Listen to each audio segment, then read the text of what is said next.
រដូវកាលដាំដុះថ្មីបន្ទាប់ពីមានភ្លៀងធ្លាក់ជោគជាំមកបងប្អូនកសិករយើងក៏ចាប់ផ្ដើមធ្វើការដាំដុះនៅដំណាំផ្សេងគ្នា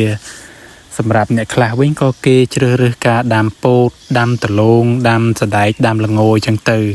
ហើយបើសម្រាប់ខ្ញុំវិញខ្ញុំនៅតែបន្តដាំដលងដដែលនឹងបើទោះបីជាឆ្នាំនេះហើយតម្លៃដំឡូងវាមិនសូវល្អក៏ដោយក៏ខ្ញុំនៅតែបន្តដាំដលងទៀតដែរបងប្អូនហើយនៅក្នុងរដូវកាលដាំដុះថ្មីនេះបងប្អូនទាំងអស់គ្នារើសយកដំណាំអ្វីយើងមកដាំដែរបងប្អូនជួយខមមិនប្រាប់ខ្ញុំម្នាក់មួយមើលបើសម្រាប់ខ្ញុំវិញខ្ញុំនៅតែបន្តដាំដលងដដែលនឹងខ្ញុំឃើញបងប្អូនហើយកសិករយើងភាគច្រើនគឺគាត់រៀងចាលជាមួយនឹងការដាំដលងគឺដោយសារតែតម្លៃដលងយើងឆ្នាំហ្នឹងអត់សូវល្អអញ្ចឹងណា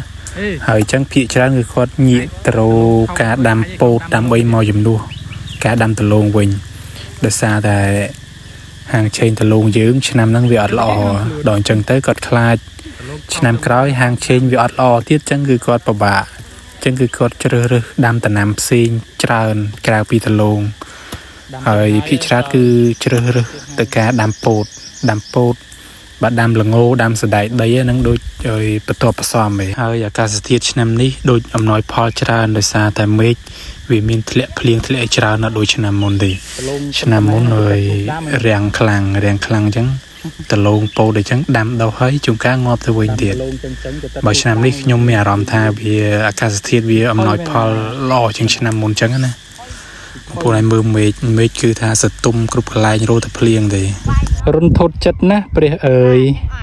ដំឡូងថោកម្លឹងហើយនៅខំដាំទៀត